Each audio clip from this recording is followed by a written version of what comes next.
Welcome to the meeting room at Global TV Talk Show, a broadcast service of globalbusinessnews.net. Now, here's your host, Ed Cohen. This is Ed Cohen in San Diego, California, and you're on Global TV Talk Show. And this is the first of a series of broadcasts that's going to feature Liz Espen-Stern, partner and head of global mobility and the migration practice at a law firm called Mayer Brown, based in Washington, D.C. But Liz, I just want to say welcome and ask you to go a little bit deeper about your position, title, and framework, Liz. Ed, thank you, and delighted to be part of this, of course, as always. We've known each other many years, and it's so great to reconnect on this basis. So I am a partner with Mayer Brown. We are a global firm with offices across every major financial center in the world. I happen to be the head of the Washington, D.C. office. I'm the managing partner of Washington, D.C., and I'm the leader. I have the privilege of being the leader of our global mobility and migration practice. And in those two capacities, I lead both a multi-regulatory arena for clients, Washington, D.C., obviously as a gateway into the globe, and the movement of people across borders, which we run out of about 7 of our global offices, including multiple offices in the US, DC as a major hub, London, and also Dubai, interestingly, which I think is reflective of how the world has continued to evolve and change. In a positive way, yes. Absolutely, absolutely. And I might add, even though you didn't ask it, we were conversing before this call, but in both instances, these are highly diverse practices, multi-generational, multi-ethnicity, gender differentials, et cetera, et cetera, et cetera. So lots of fresh and creative and imaginative ideas as to how to help clients navigate what is a transformational era. Let's talk about transformation and how it's impacting corporate C-suites with respect to talent acquisition, talent development and training, and then deployment, and then retention. And a lot of that, and particularly in larger companies and tech firms in particular, they want to move people around so they have a diverse experience. And that is right on target with a lot of the younger people who want to be digital nomads for at least a year and work from who knows. But I understand you're involved at the top level. I'm going to read this, spearheading the development of Mayer Brown's proprietary Global People Solutions. And this solution, or it says here, offers multinational clients a comprehensive compliance and risk management program in connection with their mobile talent recruitment and management. So all of this brings a multitude of compliance issues and tax issues. So how do you deal with all that? Well, I'll say we began establishing our global people solution in 2014.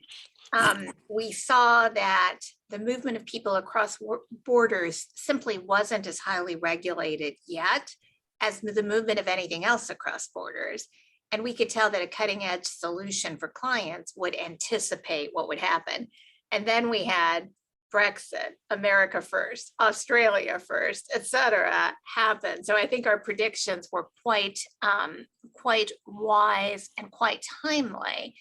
But what's happened since then, as the world has turned on its head with a global pandemic, a war happening, my goodness, at all the things that are happening, is now I think the resilience of that kind of solution for multinational companies is how do you help them do what you just said? How do you help them both attract and retain talent?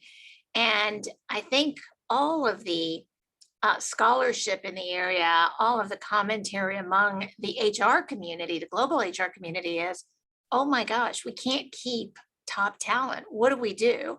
because it isn't enough just to give them a good experience. You've got to give them a shared purpose, a mission, a reason for being part of your company versus someone else's. And in that kind of environment where it really is a war on talent, there's no other way to say it, a war on talent, the mobility experience, the fluidity and agility of movement across borders has to be positive. It can't be positive if it's not preventative in terms of the compliance, so there aren't bumps and disruptions along the way. But I think it also has to be more than that. I think it becomes an experience with the company where the individuals who are moving and taking on new experiences have to be shepherded along and assisted. And so if they need their taxes taken care of, their taxes are taken care of. If their pets need to be moved, you have to be alert to that. If the timing is going to be disruptive because of kids in school, you need to be alert to that. And if it turns out that the individual has a partner that is a common law partner or something else, you really need to be alert and attuned to the combination of personal and professional issues that make that individual feel that he or she has been taken care of, has been helped, that the company sees talent as a number one priority. That's where a global people solution that is really versatile and communicative and high touch comes into play. Yeah, well, thank you for that extensive overview and telling a story rather than just giving me lists. So that's going to keep our audience out there tuned in. All right. And so let me ask you some get down questions here. Sure. About. I'm ready. Yeah. So was this something that you saw and brought it to the attention of the partnership team, or did you just discover it in conversations or at my conference or at somebody else's conference over the years that everything is holistic? It's 100% take care of customer, or they're going to leave you. Yeah. Yeah, well, I think it's probably a little bit of all of it. I like to pay attention and observe to what's happening in the marketplace. At the end of the day, I'm a market animal. And in my career in law firm management, actually, I've had an opportunity to watch how compliance offerings in other areas have evolved. So I watched, for example, how anti-corruption and anti-bribery solutions were offered to clients. I watched how cyber solutions started to develop.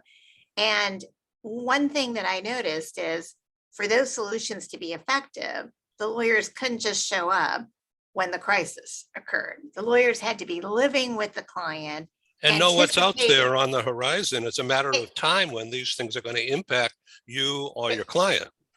Exactly. And have the game plan ready for that crisis, but also what's appropriate and preventative and thoughtful and frankly, critically ahead of the competitors in the market, the top practice, the best practice.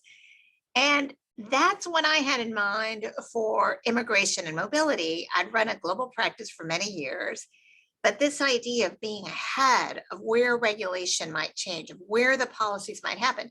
I did not predict a global pandemic with travel bans happening, the world turning into red bars from east to west as it followed the COVID pandemic.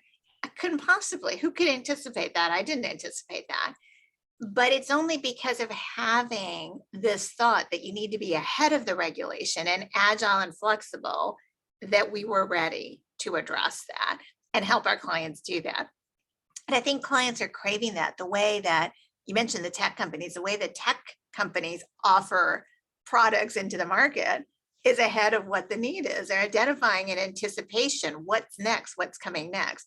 There is absolutely no reason why law firm services shouldn't be the same. And mobility, the area that you and I play in, we got to be ahead of it. This involves major, PII, very significant privacy issues, very significant personal issues, family disruption, life changes, life and death changes.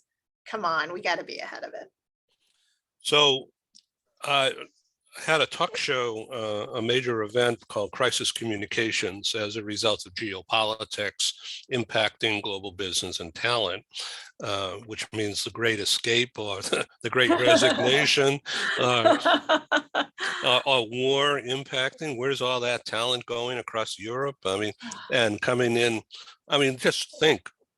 This is not my primary question, but it just popped into my head because of what we're addressing. Immigration has changed because President Biden signed his name to something. So all of a sudden, thousands of Afghans and thousands of Ukrainians are going to be allowed in on an expedited legal basis. And meanwhile, at the southern border, there are people fleeing gangs and crappy lives situation, and they're not allowed in, and they're in a squalor kind of setup. I mean, it's frustrating. Never mind, I can't even get my arms around what is there to do here. But you're at the core of legal. Yeah. Okay. And then being in the relocation business, or impacted by the relo business, that there are specialists out there who can take care of the Afghans, who can take care of the Ukrainians in this traumatic situation, and get them to learn how to speak. But first of all, get them medical care, language, clothing, counseling, so they have a shoulder they can cry on. And never mind, find a place to live, temporary housing. And we have all these resources, we as an industry. And who's into this? Who's coordinating all this? And right now, to me, as an outsider, but looking in, and from a journalist point of view, I see all these things can get handled, but I don't see anybody talking about them. Yeah. Well, it's interesting. I think that typically the hottest fire does get the most attention, right? So when we had the drawdown in Afghanistan became hot, and there's a moment to try to capture that moment and help those people. But let me tell you, we have a countless number of potential refugees that we have not dealt with as a country, nor is the government capable of dealing with. This is going to go on for a very long time. For Ukraine now, with multiple million people moving west to whatever west they can go to, we don't have as many coming to the United States yet, but the Western world at large is going to be facing this problem. The difference with Ukraine is it might be a more elastic bunch. Those individuals don't necessarily want to leave and relocate forever. They're leaving pending a certain outcome. And remember, men 18 to 60 are there. So part of the family still back home. It's just a different equation than the one that we face at the southern border. The southern border is a disastrous situation, but it has accumulated over decades, certainly as long as I've been practicing law. And I don't know that there is a solution that will ever happen politically. I think it might be industry that ultimately, as development is enhanced in Mexico and the Caribbean, in Central America, South America as well, but in Central America, there may be other options, but I don't think it's going to be solved anytime soon. It is, I meet with clients in South Florida or in Texas, major commercial clients, and they tell me, Liz, why do we even have to go through these hoops? We know we have to, but why do we have to go through these hoops when we know very well that anybody can make it in across that southern border? There's risk that they can make it in illegally. What are we doing here? What's our government doing here? It's just a really big problem. And I don't blame this government. I think this has accumulated historically. It's become such a vast problem. I don't see how you solve it. This episode from the meeting room of Global TV Talk Show is brought to you by Porchlight Rental and Destination Services. Reduce your renter lump sum or managed relocation costs. Visit them at porchlightrental.com. And by airs.com. With our full range of services, we can help design and manage your international relocation. Find us at airs.com. Primestone Partners, featuring corporate, government, and developer housing solutions, as well as senior-level advisory services. Find them at primestonepartners.com. Stop dreaming and start living overseas. International lifestyle consultant Emily Braun can help you seamlessly transition to your new life in your dream destination. Whether you are a retiree, a digital nomad, or a mobile executive, Emily Braun can make your transition overseas a success. Visit emilybraun.com. Kutalis is a global group with a worldwide footprint. With 16 agencies in 10 countries, Kutalis offers companies and mobile professionals a unique combination of HR services and options. Find us at kutalis.com. Take your communication skills to the next level. Barbara Bolt of Bolt Global has a passion to make you shine. As our globe expands, effective intercultural communication and presentation is a must. Visit boltglobal.com. Let's talk about the role. I want to shift gears a little bit because we don't have that much time. Of course. Let's go back to the Women's International Conference that I was fortunate to be able to produce. It was lovely, Ed. I loved it. Such great women, all on International Women's Day. It was just terrific. So I don't know whether you knew, but we also produced an Asia Pacific edition the night before. No, I did not know that. How very cool. That so here in Southern California, we broadcast from 5 p.m., which made it 10 a.m. in Tokyo. And of course, in Seoul and Taipei and Hong Kong, Singapore, Australia, New Zealand, and Perth, Australia in particular. So it was really interesting. So let's talk about women leaders from your point of view. Okay. Women leaders, you say, I'm quoting you here, women leaders are critical agents of change in a transformational era. So what are you referring to there? That's about business and people development, right? Yeah, it's all of it. I think that women think differently. Women communicate differently. And if they are authentic, which I think women increasingly are feeling comfortable to be, right? We're encouraged to be that, and we just are being. We're at that point where we're saying we're going to be authentic. And my gosh, if you're not going to carry it off anyway, so you might as well be. I think they bring those fresh ways of thinking. And here's one critical differentiator. I think women look at issues like a prism. They grab the prism, they look at it one way. Then they turn the prism, they look at it that way. Then they turn the prism, they look at it another way. And along the way, as they're turning the prism, they ask other people and say, what do you think about this? And they bring all these views together in order to be able to come up with what direction they want to take. Men don't do that. Men, being somewhat stereotypical, men like to be very decisive. They've been trained to be they've been socialized into being very decisive. I've sat in a boardroom with all men, and it's each man saying, no, this is what we'll do. And the other man, no, this is what we'll do. And there's the one saying, well, let me think about that. That kind of forced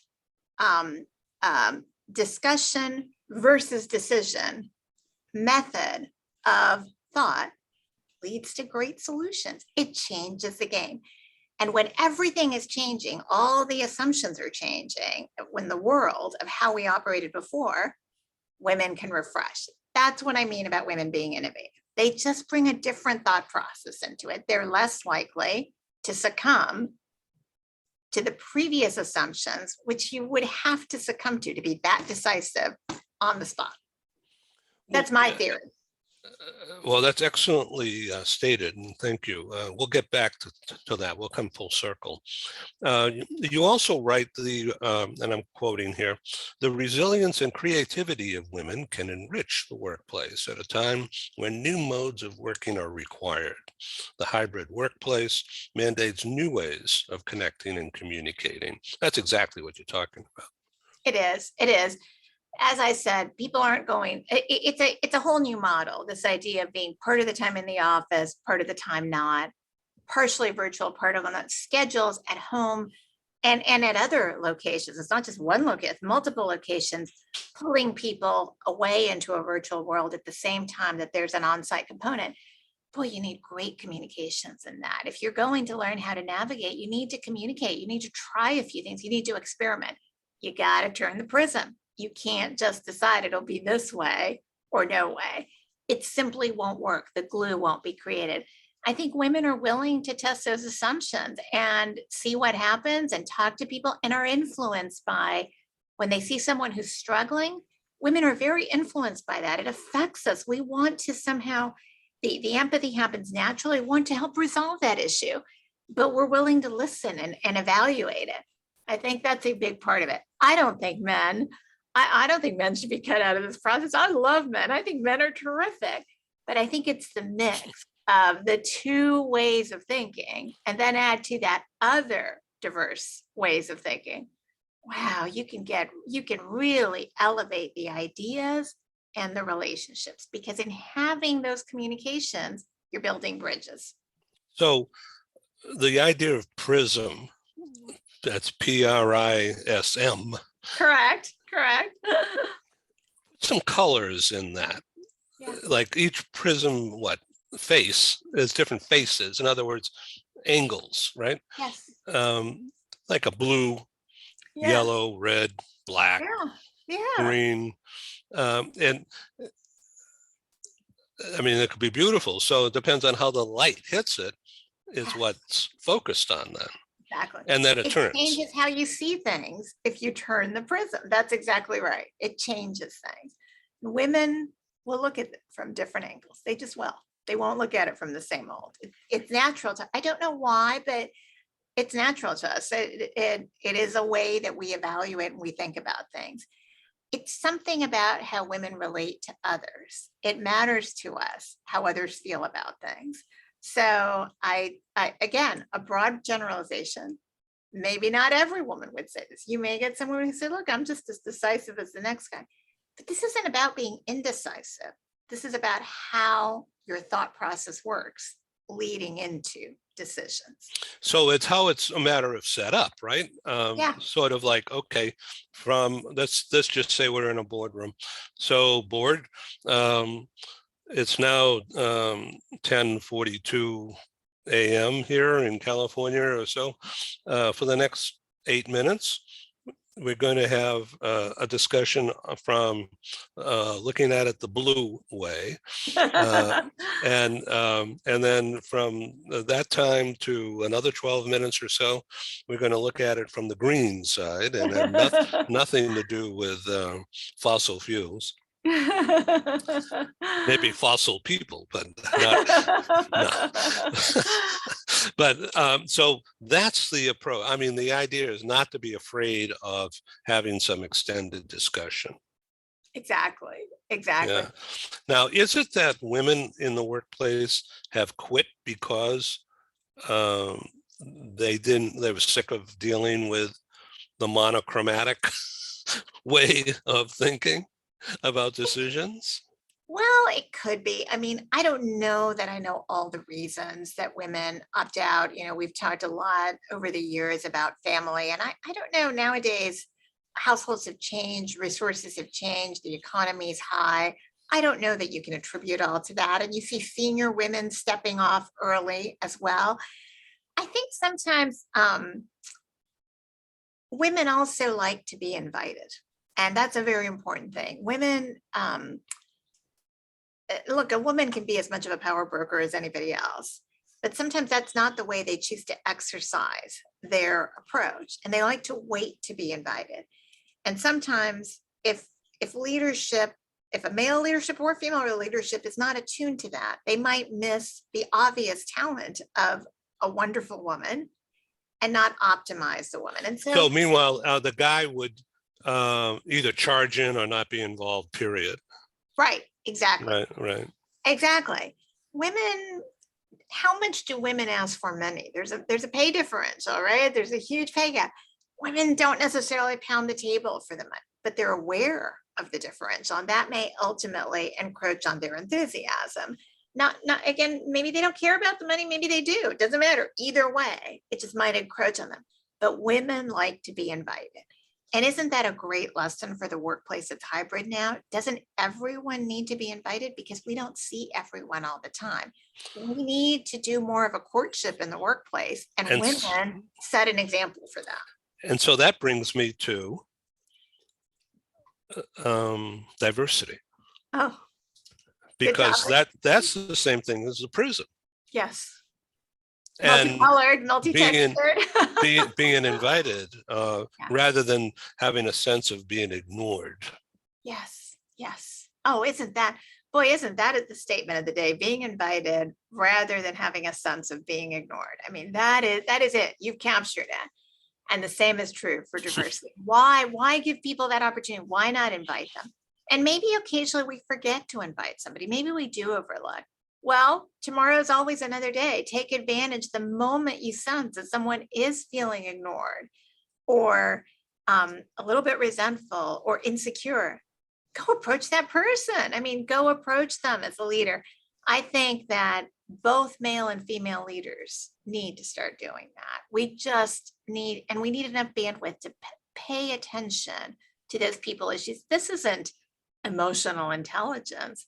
This is basic human kindness. And Okay, it can give rewards, big rewards in terms of talent retention. so what kind of lessons is this called? Socialization lessons, communicating for sure, but this only happens when you're in the office, not remote. Not necessarily. Okay. We're often in remote, we're often on like this. Facial expressions, micro expressions can tell you a lot. I was on a video just an hour before this. Something caught my attention. There was one 6-person video. There was one person who was aberrationally quiet, and just the expression did not look comfortable. Wasn't emailing, wasn't doing something else. Just, I texted during the call, the co-leader of this initiative. I said, what's wrong? Sure enough, there's been a personal issue in that person's life. I caught it in the video. You can catch it. And in this case, it was personal, so I don't need to intrude on that. So personal meaning, I mean, there's something else going on here in that person's life. Family issue, yeah, Right. a family issue. But if that had been a work issue and I'd noticed that, maybe that would have led to the follow-up. Why don't I call so-and-so? Why don't I call Ed and see what's going on with Ed? And you just don't know. That could be a game changer. You can hit someone in the moment when they're about to get the call from the recruiter that says, hey, I've got a firm that really cares about you. And they'll leave in that moment because something's happened that has made them feel that they don't matter that much at their current workplace. They just don't matter that much. And that goes on there all the time. Always. But especially now, because the headhunters are very aggressive now because they know what we just said. They do. And I think one other factor, I think that COVID also, and the way the world continues to turn now, the pandemic isn't at the full tilt that it was at before, but other terrible things are evolving, and people have felt out of control and disconnected and invisible. And in that environment, even if you're not actively dissatisfied, you can feel like you want to make an impact. You want to have some control over your life. A move can seem like you're taking control. So we as employers and leaders of our institutions need to go out of our way to make people feel, no, you can make an impact here. You are making an impact. We depend on you. You're not replaceable. We have to send that message out. That's an important part of my day-to-day job. So leadership, your point number 4 that day was actionable strategies to provide women with leadership opportunities has to be a part of the talent equation now more than ever. It does. It does. And once you give them the leadership hat, give them room to operate, let them and offer to support them, but let them swim, see what happens, you know. So I want to just, before we move on to another topic, which will need to be our closing topic for this session, do you want me to introduce you to any of those people from that talk show? I'd be delighted. I mean, I would be wonderful. I just found that it was Well, wonderful. It'd be a time great, passes and everything absolutely, gets lost. great Yeah. group to be together on and to continue to share ideas. I love the way different thoughts were expressed, and there was such positive energy between the participants. So why Yeah. not? Yeah, that's great. Yeah. So, okay. And I'll also send you the program that we did for Asia Pacific, That'd be great. just so you can look at it when you have time. It was a smaller event, and the smaller events I'm finding are not necessarily one-on-one, but smaller events, say under 10 people.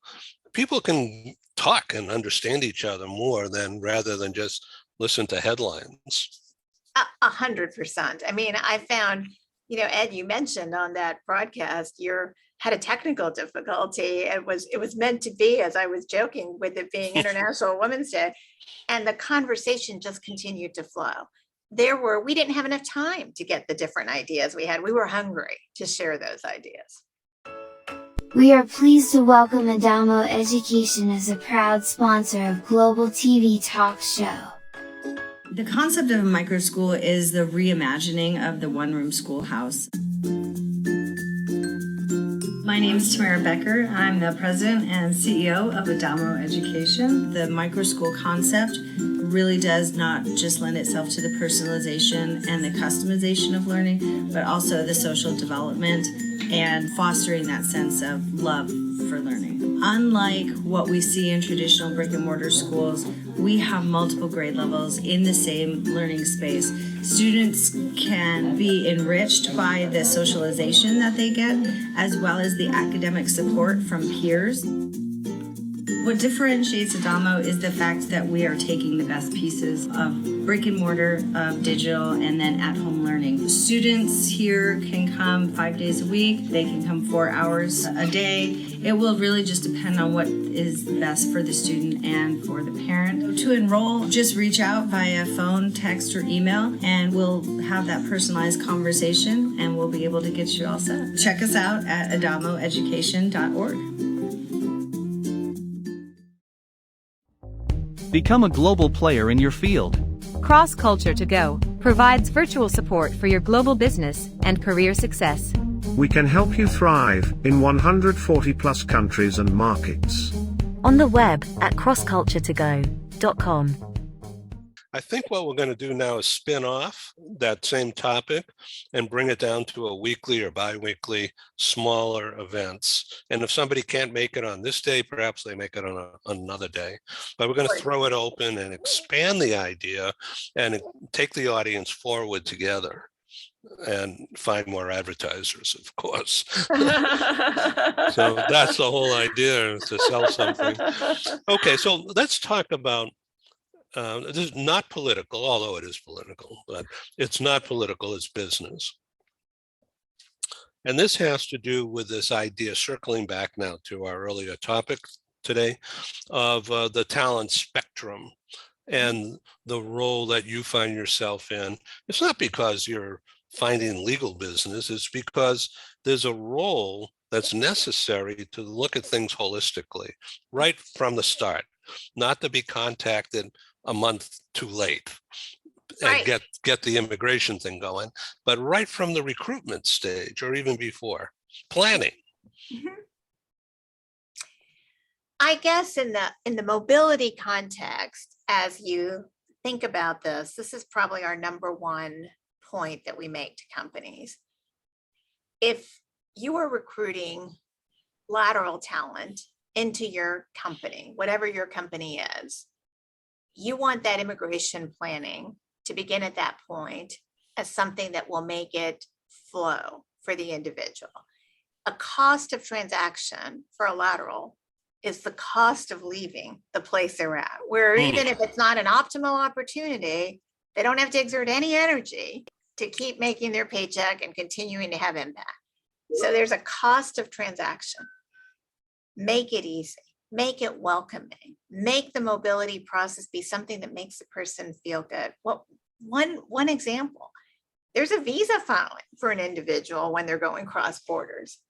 Shoot, show them off. Use it as a brag piece on the person. If I'm moving Ed Cohen from the US to France, why don't I show you off and say, well, let me tell you about Ed Cohen's accomplishment. That alone can be part of the courtship. But also, Ed Cohen's going to want to know, when will I have this? How long will it take? How will you keep me apprised? Can I reach you when I have a question? What if my daughter wants to join me? What do I do about that? How long can she come? Et cetera, et cetera. That planning begins from that recruitment phase. How do you do it and how do you get there? And that's the total picture of being full immersion. It's not siloed. Correct. It's not siloed. And everybody's a stakeholder in this, but not everybody has the mental bandwidth that you do and could be bothered with it. Leave me alone. I just have to do my comp and ben. Make it easy for folks, make it easy for them, make them feel good, and send them some positive messages along the way. Congratulations, we've just filed your case. We're on our way. You know, give a little bit of that, make it a little fun for people. It's a long day. Don't make it that they hear about their immigration process and are thinking, oh, no, make it fun, make it easy. I've got you. So as we come to a close here, I want to thank you very much for your time here. This has been a long time coming, and I thank you for joining the Global Press Club and being involved. I want to talk about that in just a second, but I want to thank you for bringing me in, and I'm sure that lovely lady who you introduced me to, who we did a talk show interview with about a year or 2 years ago. Oh yes, of course. My wonderful friend Ingrid Olsen. Yes. Yeah. Now that's because you are you were the attorney and you helped the company recruit and get her settled and issues, but because of your full service approach, you said, hey, how'd you like to be in an interview? I'll take care of it and blah blah blah, you know. And so we did that, and you know, it was terrific. Yeah. Now I haven't had any other occasion to have a conversation with her, but I still have it in our library of resources. But I think, and it's that approach that you take, that the law firm takes, that I know that others are not doing, because they're so consumed with the nitty gritty. That's right. No, we're in it with them, with their lives, and it is about their lives, and that's what we enjoy. So, Ed, thank you. It's been a real pleasure to be on with you. Always a pleasure. So the Global Press Club is something, it's a membership subscription basis that I've been thinking about for literally 5 years, and I couldn't get my arms around it, my head around it, about, okay, how do I ask people to pay, and what am I going to give them, and how's it going to be administered? And I said, oh my God, I don't want to deal with this. And yet, as of this March 1st, I finally said, I'm jumping in the pool. I love it. I love it. And so I did it. And so since then, there's even been like maybe a dozen iterations beyond that launch date of the benefit package. And the thing has taken off. You know, it's not hundreds or thousands of members, but I have 15 now. Wow. And and so I'm really happy. And now the trick is servicing everybody well, and then developing maybe an app or some kind of management system. Absolutely. So we know each other as well. So we bringing people together. And so the ROI for me is just not the recurring revenue, which is a good thing, but the ability of the clients, the members of the Global Press Club, get organized, systematic, curated delivery of services across a year. Ordinarily, they would never achieve that. They might, but it's not a system. I've developed a system and then finally put the right price on it that makes it very affordable for those who have any kind of a marketing budget. And I thank you for joining and being involved. I'm delighted. I'm delighted to be one of your first 15 members, and I'm certain I'll bring other members to you. And That's it nice. made it easy for us to be able to speak on these. And I'll, we will sort of repost each one of these interviews, and it's just a terrific opportunity. So really enjoyed it, and Well, great thank you. topic. I would like to welcome you to the idea of a regularly scheduled broadcast. I'd love to. It could be 15 minutes, it could be 30 minutes. And if there's multiple people, then we may have to go to 45. Of course. We want to keep it as brief as possible. And what do you think of the idea of legal briefing? Oh, I really like it. It's just a thing. I really like it. Yeah, it's right. simple. I like something that's simple and catches your Right. attention. So Yeah. I love Okay. it. Legal All briefing, right. Yeah. So we'll discuss it. Thank you. And pleasure. Liz Bye-bye. Stern from Mayor Brown. I'm really honored to have you and the firm as a client. Thank you. Delighted. Thank you. Bye-bye. Bye-bye. Thank you for joining us in the meeting room at Global TV Talk Show. Have a wonderful day, and stay safe.